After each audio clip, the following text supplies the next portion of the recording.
berbuat. Terima kasih kepada teman-teman semua yang sudah membuka channel saya ini. Perkenalkan, nama saya Ruslan Bakar. Di channel ini saya akan memberikan tutorial ataupun pembelajaran mengenai penggunaan komputer, ya, yang salah satunya mungkin lebih digunakan untuk sehari-hari gitu ya. Salah satunya adalah penggunaan Microsoft Office ya. Nah, untuk video kali ini saya akan mencoba untuk memperkenalkan ya untuk Microsoft Word. Nah, mungkin banyak teman-teman semua juga yang sudah belajar Microsoft Word, sudah mengenal. Ya, ada pun juga yang mungkin baru mengenal, baru mencoba.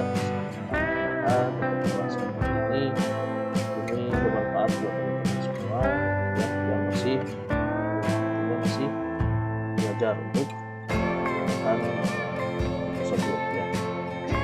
Nah, di sini saya akan membahas ruang lingkup di dalam Microsoft Word seperti apa namanya. Ya. Jadi di sini saya akan membuka Microsoft Office Word untuk versi 2016 ya, itu versi terbaru ya, meskipun sudah banyak sih versi-versi yang terbaru ataupun ada juga versi-versi lama yang masih menggunakan tujuan utamanya sama yang itu untuk mengolah kata ya. Jadi maksud dari pengolah kata itu apa? Yang pertama, pengolah kata itu adalah untuk lebih ke pengetikan, pembuatan artikel. Nah, di dalam juga kita bisa membuat tabel, surat dan lain sebagainya ya. Bahkan para mahasiswa juga pasti ya hasil akhirnya untuk membuat sebuah skripsi juga pasti larinya ke Microsoft Word ya untuk pembuatannya.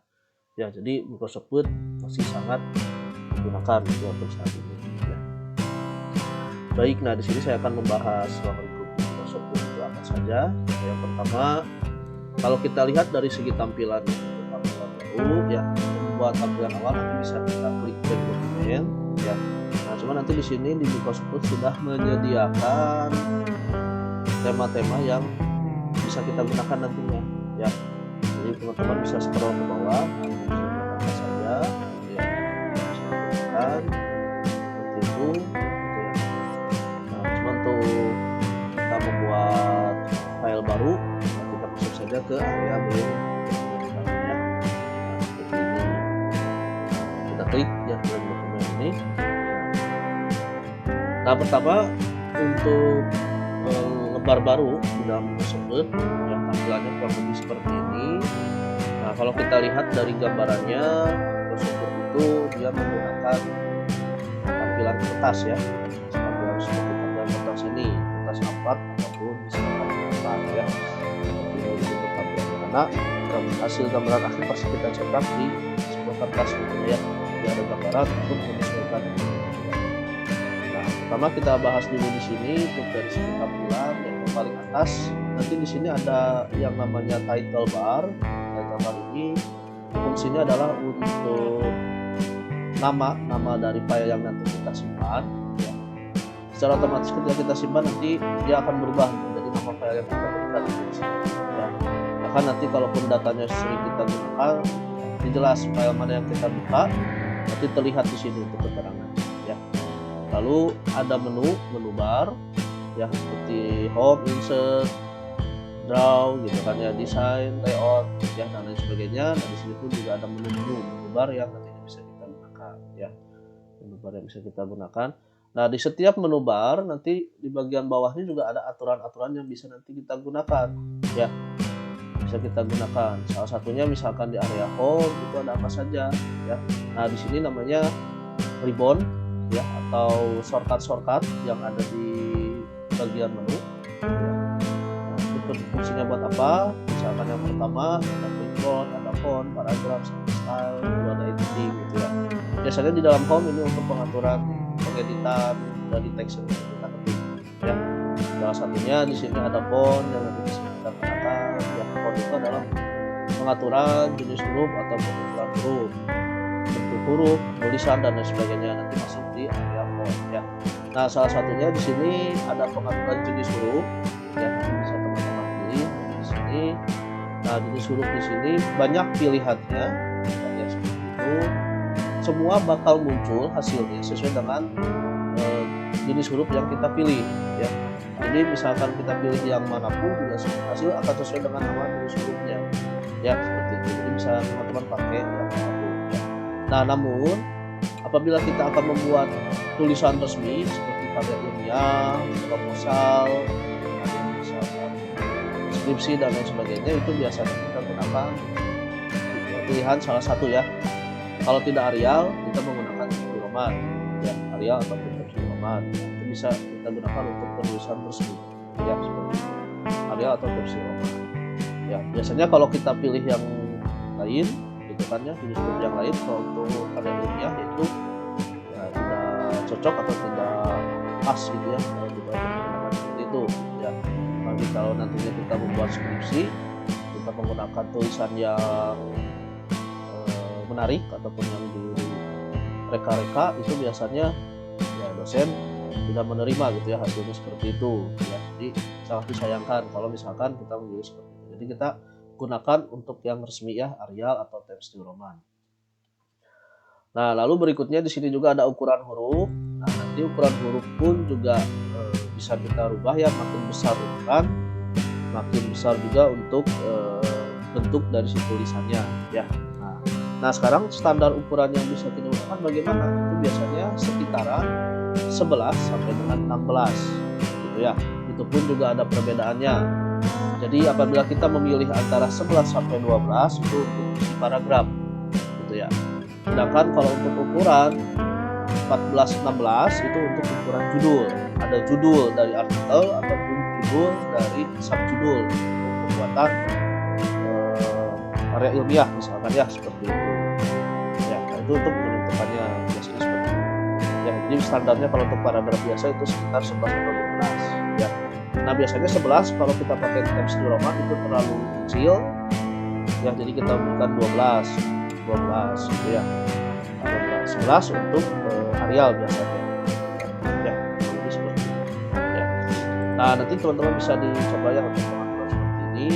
Bahkan untuk merubah ini ketika kita mau mulai mengetik ataupun sudah ada teksnya itu silahkan, itu bebas ya, itu bebas. Di sini juga nanti ada pengaturan paragraf ya, fungsinya pengaturan paragraf apa nantinya itu kita gunakan ya. Nah, seperti itu untuk apa, bagian salah satu dari pengaturan huruf ya. Lalu berikutnya yang di bawah ini ada ruler. Ruler ini adalah patokan ukuran jarak yang nanti bisa kita lakukan ya untuk mengatur tulisan nanti yang sudah kita buat gitu ya. Jadi bisa kita atur sesuai dengan ukuran yang ada di sini seperti itu. Lalu di sini ada lembar kerjanya ya, lembar kerjanya. Nah, lembar kerja ini nanti biasanya kita ada jarak ya dari ujung kertas sampai kita mulai mengetik ini. Nah, nanti itu biasanya kita sebut dengan margin ya, itu disebut kita margin namanya ya, seperti itu. Nah, jadi bisa kita atur. Untuk aturan margin pun juga tidak harus aturkan berapa-berapa, sesuai yang kita inginkan juga silahkan ya, seperti itu bebas ya, mungkin seperti itu. Nah, lalu berikutnya di sini ada scroll. Ini kalau untuk melihat area ke bawah ke atas ya, kalau misalkan lembar kerjanya sudah melebihi beberapa halaman ya, ini untuk bisa kita scroll di sini, atau nantinya bisa di-scroll secara manual menggunakan scroll yang ada di mouse juga ya, jadi otomatis untuk ke bawah juga ya. Lalu berikutnya di sini juga ada zoom ya, untuk memperbesar ataupun memperkecil tampilan ya. Sekiranya misalkan kurang jelas tulisan bisa diperbesar ya untuk sementara ataupun diperkecil gitu ya, kurang sebentar ya. Nah, mungkin seperti itu. Nah, itu untuk tampilan menu-menu yang ada di dalam Microsoft Word ya. Lalu kalau kita nanti masuk ke dalam file ya, nanti di sini juga ada bagian-bagian menu yang bisa kita gunakan. Pertama di sini ada new untuk buat lembar baru ya. Kalau kita membutuhkan lembar baru, file baru lagi, bisa masuk ke file new ini. Lalu ada open ini untuk membuka file ya, file yang nantinya akan dicari. Itu biasanya masuk menu open. Nah, nanti di sini kita cari browse ya untuk pencarian ada di mana filenya gitu ya untuk pencarian. Nah selain itu juga kalau misalkan file yang kita sering gunakan juga dia akan muncul di sini ya di area jejak ya, jejak di sini juga dia akan muncul. Nah nanti tinggal dicari saja misalkan mana file yang akan dibutuhkan gitu ya, secara otomatis dia akan muncul di sini ya. Lalu berikutnya ada save. Nah save ini nanti biasanya ada perbedaan save dengan save as gitu ya. Save itu untuk apa, save as untuk apa. Jadi biasanya save itu digunakan untuk menyimpan awal ya. File yang sudah dibuat lalu akan ditelusuri atau dicari penyimpanannya ke dalam folder itu biasanya diawali oleh save terlebih dahulu ya. Bahkan ketika kita melanjutkan pekerjaan pun juga penyimpanannya supaya kita tidak usah mencari lagi penyimpanan, tekan langsung save saja gitu ya, karena setiap penyimpanan dari pekerjaan yang sudah tersimpan cara menyimpannya itu adalah menggunakan save ya. Lain menggunakan save as. Jadi kalau save as itu dia biasanya untuk menyimpan ulang gitu ya, menyimpan ulang ataupun misalkan proses ingin memindahkan file yang sudah tersimpan ke dalam folder yang lain ataupun ke dalam perangkat yang lain juga bisa menggunakan save as gitu ya, karena itu sifatnya untuk menyimpan ulang gitu ya. Jadi kalaupun kita misalkan mau mengerjakan pekerjaan itu terus menerus untuk penyimpanannya, kita pilih yang save ya, kita pilih yang save ini, jangan yang save as ya. Terkadang banyak yang tertukar juga karena sering menggunakan save as, jadi untuk penyimpanan terus menggunakan save as, malah nantinya ada file-file yang penyimpanannya mungkin tidak sesuai ya, seperti itu. Lalu nanti di sini juga ada print untuk mencetak gitu ya, nanti cara mencetak filenya seperti apa sebenarnya nanti ada di area print ya.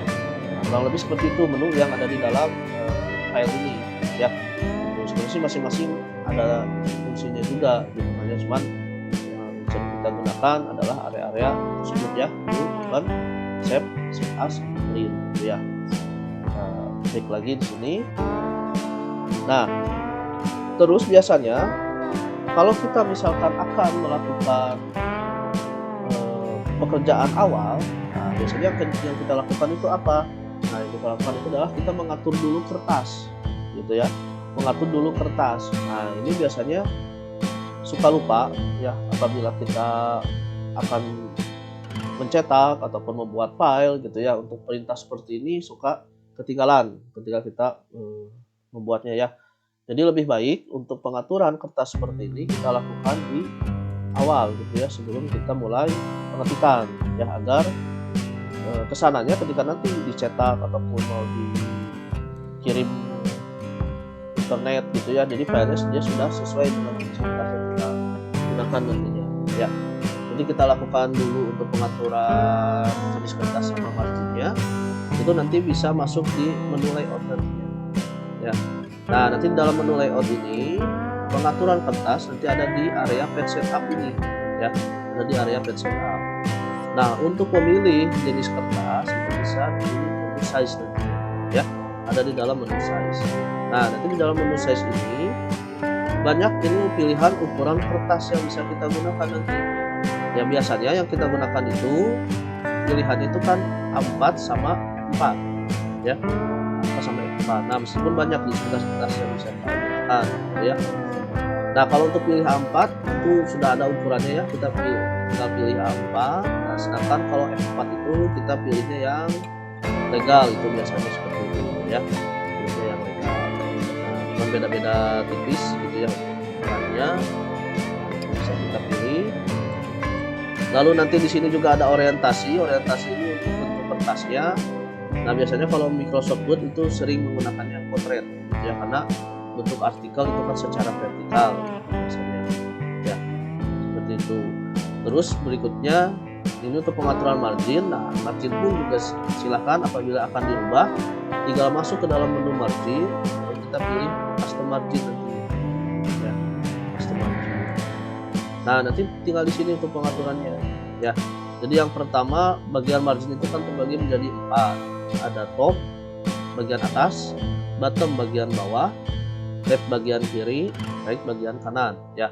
Nah nanti ketika kita ukurannya mau kita rubah, tinggal rubah saja bagian ukuran yang ada di sini ya, seperti itu. menambah menggunakan panah atas, mengurangi menggunakan panah bawah ya, bisa kita buka seperti itu. Nah kalau sudah, silahkan hasilnya kita tinggal oke saja gitu ya. Nah setelah kita rubah seperti ini, itu pun juga dalam keadaan normal paragrafnya, paragrafnya tidak terlalu jauh gitu kan. Terus ketika enter juga sama ya, tidak terlalu jauh. Ini bisa kita atur dalam keadaan normal, semua ukuran dari indent dan ukuran spacing itu kita nolkan semua gitu ya. Jadi dalam keadaan nol semua. Sebelum kita mulai pengetikan, jadi kita nolkan. Jadi apabila masih ada ukuran yang bertambah seperti ini 8, kita nolkan dulu ya. Jadi semuanya dalam keadaan nol, lalu silahkan tinggal mulai pengetikan ya, seperti itu.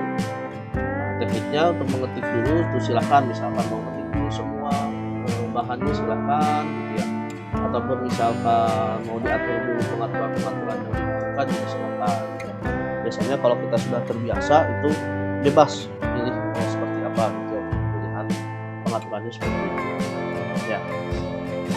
Nah seperti itu. Nah nanti di sini ya ada pilihan juga bagian atas itu minimize. Jadi kalau mau menyembunyikan dulu, nah seperti ini, disembunyikan dulu file yang nanti yang sedang kita kerjakan ya, tanpa harus kita close ataupun disimpan ya.